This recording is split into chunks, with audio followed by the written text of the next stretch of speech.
తెలుగు కథలు యూట్యూబ్ ఛానల్కి స్వాగతం సుస్వాగతం. శ్రోతలందరికీ నమస్కారం. ఈరోజు చదవబోయే కథ దేవుడితో ఆటలు. రచన జీడిగుంట శ్రీనివాసరావు గారు.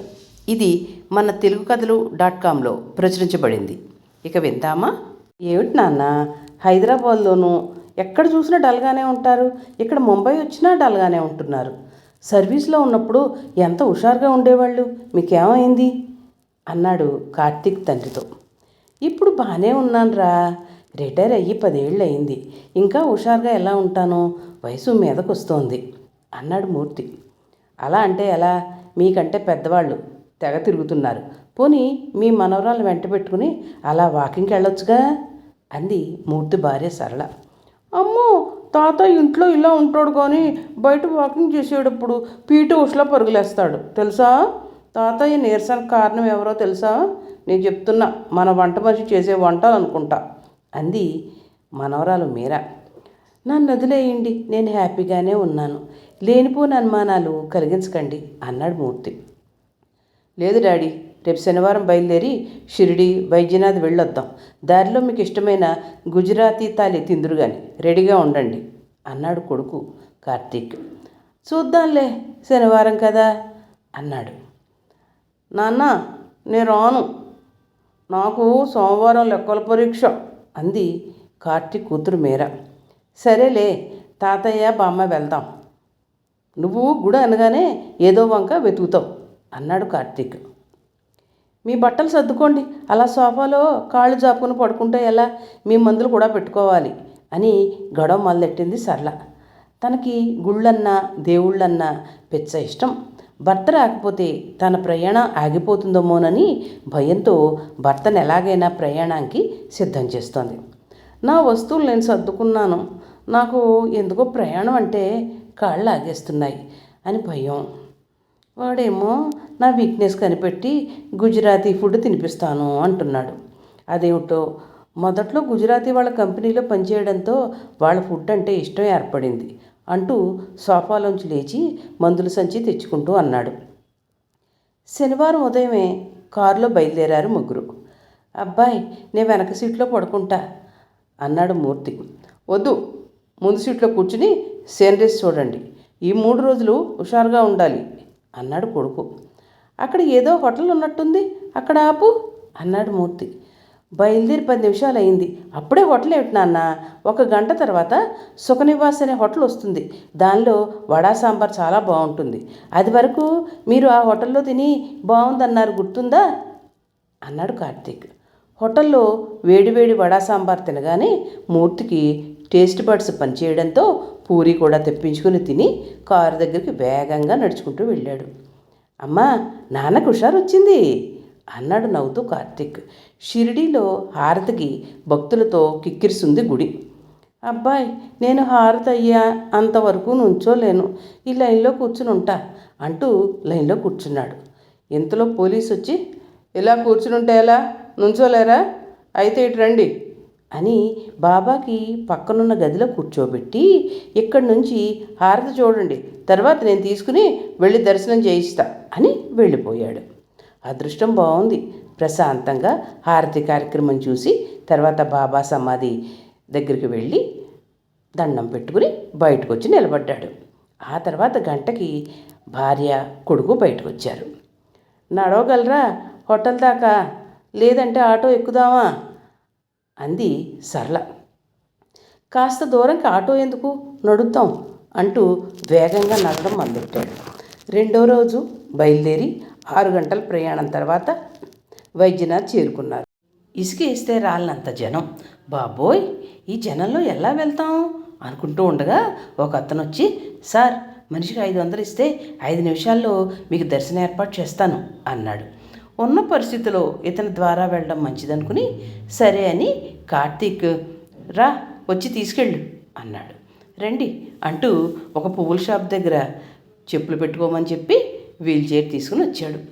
ఇందులో మీ అమ్మగారు లేదా మీ నాన్నగారు ఎవరో ఒకరు కూర్చోండి, మిగిలిన ఇద్దరు నేను చెప్పినప్పుడు వీల్ చైర్ పట్టుకుని ఉండాలి అన్నాడు.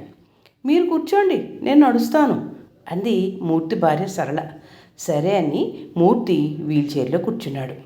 బ్రోకర్ వీల్చైర్ని తోసుకుంటూ నడవలేని వారికి ప్రత్యేక దారి ఉండడంతో ఆ దారిలో నుంచి తోసుకుని వెళ్తుండగా పోలీస్ ఇన్స్పెక్టర్ ఆపేశాడు.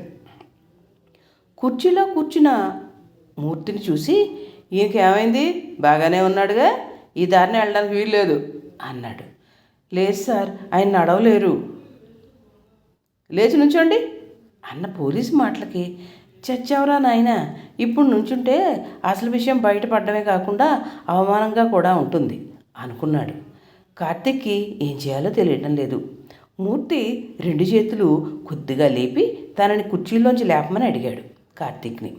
కార్తీక్ ఎంత ఫోర్సు ఉపయోగించినా మూర్తి కుర్చీలోంచి లేవడం లేదు. తండ్రి ఉపాయం కార్తీక్ అర్థమైంది.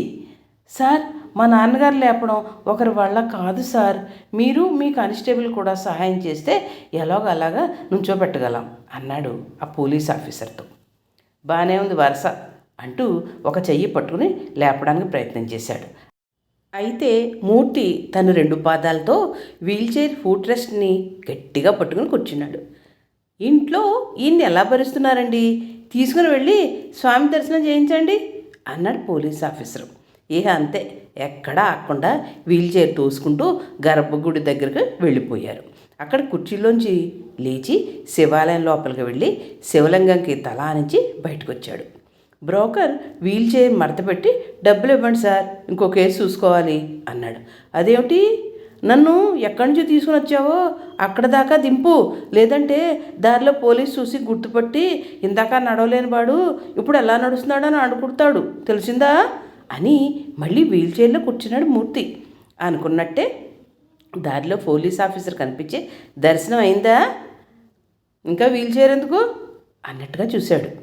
బ్రోకర్కి డబ్బులు ఇచ్చేసి కారులో కూర్చుని మూర్తి భార్య, మూర్తి కొడుకు కార్తీక్ బయలుదేరారు. నాన్న, ఇక్కడ కొద్ది దూరంలో నుంచి మంచి హోటల్ ఉంది, ఏమైనా తినేసి వెళ్ళాలి, లేదంటే ముంబైకి 8 గంటలు డ్రైవ్ చేయడం అంటే నాకు చాలా కష్టం నాన్న అన్నాడు కార్తీక్. కారు సింధూర్ హోటల్ ముందు ఆగింది. కార్తీక్ సరళ దిగి వెనక డోర్ తీసి, దిగండి, ఇంకా ఎందుకు నాటకం అన్నాడు నవ్వుతూ కార్తీక్. మూర్తి కారు దిగడానికి ఎంత ప్రయత్నం చేసినా దిగలేకపోతున్నాడు. నాకేమైందిరా, కదలకుండా ఉన్నాను, ఏమిటిది, కాళ్ళు చేతులు ముద్దుబారిపోయే, నడుం కలుక్కోమంటోంది అన్నాడు మూర్తి ఆందోళనగా. చాలు డాడీ, త్వరగా దిగండి అన్నాడు చేయి పట్టి లాగుతూ. కేదార్నాథ్లోని భీమశిలలాగా కదలకుండా కూర్చుని ఉన్న తండ్రిని చూసి, ఏమిటి, నిజంగానే లేవలేకపోతున్నారా అన్నాడు. అవునరా, ఏమైంది, నాకు శివుడు చెప్పించాడేమిటి అన్నాడు. అందుకే అనేది దేవుడి దగ్గర నాటకాలు పనికిరావని. గంట ఆలస్యం అయినా లైన్లో నుంచి వెళ్ళేవాళ్ళం. రోజు 10,000 అడుగులు నడిచే మీరు దొంగదారిలో వెళ్ళడానికి నడవలేనని అబద్ధం చెప్పారు. ఇప్పుడు అదే నిజమైంది. నాయనా శంకర, తప్పు అయిపోయింది, మమ్మల్ని క్షమించు తండ్రి. దారిలో ఔరంగాబాద్ దగ్గరున్న జ్యోతిర్లింగంకి తీసుకుని వచ్చి దర్శనం చేయిస్తాం. ఆయనకు నడక తెప్పించు తండ్రి అంటూ సరళ మొక్కేసుకుంది. అమ్మా, నాన్నకు సైకలాజికల్ ఎఫెక్ట్ వల్ల అలా ఉన్నారు, కొద్దిసేపట్లో మామూలుగా అయిపోతారు, మనం త్వరగా కాఫీ తాగేసి వద్దాం పదా అని తల్లిని తీసుకుని హోటల్ వైపు నడిచాడు కార్తీక్. కారులో కూర్చుని ఉన్న మూర్తి అటు ఇటు కదలడానికి ప్రయత్నం చేస్తున్నా ఇబ్బంది పడుతున్నాడు. శంభో శంకర, కావాలని మోసం చేయలేదు, నీ దర్శనం త్వరగా అవటం కోసం బ్రోకర్ చెప్పింది విన్నాం. నడవలేనని అన్నందుకు కదలకుండా చేసావా? మా ఆవిడ చేసిన పూజలు నేను తెలిసి ఎవ్వరికీ అపకారం చేయకుండా ఉన్నందుకు నాపై కోపం ఎందుకు తండ్రి అని అనుకుంటున్న మూర్తికి సెల్ ఫోన్ రింగు విని ఫోన్ వంక చూశాడు. చెన్నై నుంచి కూతురు ఫోను. స్పీకర్ ఆన్ చేసి హలో అన్నాడు. నేను డాడీ, ముంబై వచ్చేసారా అంది. ఇదిగో మీ మనవడు కాన్ఫరెన్స్ కాల్ పెట్టాడు, మీ మనవరాలు మీ అల్లుడు గారు లోడో ఆడడానికి సిద్ధంగా ఉన్నారు, మీరు ఆడతారా అంది. అంతలో హాయ్ తాత అంటూ మనవడు మనవరాలు కనిపించారు. ఉండండి, కారులో సరిగ్గా కనిపించడం లేదు, దిగి మీ పని పడతా, నేను లూడో కింగ్ని అంటూ కారులోంచి నెమ్మదిగా దిగి అల్లుడిని చూసి బాగున్నారా అల్లుడు గారు అని అడిగాడు మూర్తి.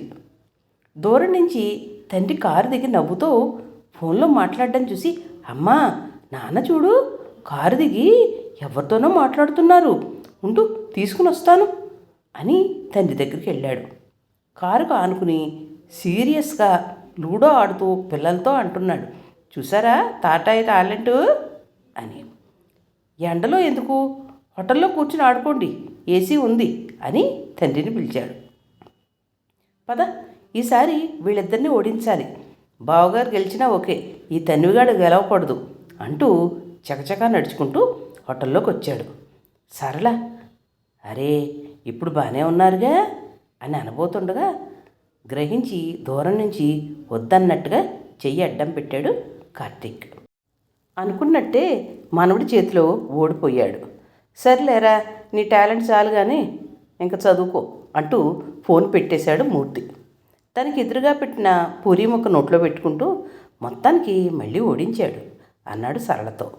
అది సరే, కారు దిగి చక్కగా నడిచి వచ్చారుగా, ధైర్యంగా ఉండండి, మీరు బాగానే ఉన్నారు అన్నాడు కార్తీక్. అవునరా, పిల్లలు కనిపించగానే నాకు తెలియకుండానే కారు దిగిపోయాను. అంతకుముందే దేవుణ్ణి తలుచుకున్నానులే, బహుశా ఆ శివుడే పిల్లల రూపంలో నాకు సహాయం చేశాడు. అమ్మ మొక్కుకున్నట్లుగా దారిలో ఉన్న కృష్ణేశ్వర జ్యోతిర్లింగం ఆలయం దర్శనం చేసుకుని వెళ్దాం, ఈసారి వీల్చైర్ వద్దులే అన్నాడు మూర్తి కారు దగ్గరికి నడుస్తూ. కృష్ణేశ్వర జ్యోతిర్లింగం ఆలయం శివ పురాణం ప్రకారం చాలా ప్రాముఖ్యత కలిగింది. జనం ఎక్కువగానే ఉన్నారు. వాలంటీర్స్ కార్తీక్తో, సీనియర్ సిటిజన్స్కి క్యూ లేదు, మీరు మీ పేరెంట్స్ని ఇటు నుంచి తీసుకుని వెళ్ళండి అన్నారు. అదేవిధంగా లోపలికి వెళ్ళి ఆ పరమేశ్వరుని దర్శించి చెంపలు వేసుకుని బయటకు వచ్చాడు మూర్తి. ఇంకెప్పుడు కూడా ఈ దేవుడి దగ్గర ఇటువంటి దొడ్డిదారి పనులు చేయని అనుకుంటూ. కథ సమాప్తం.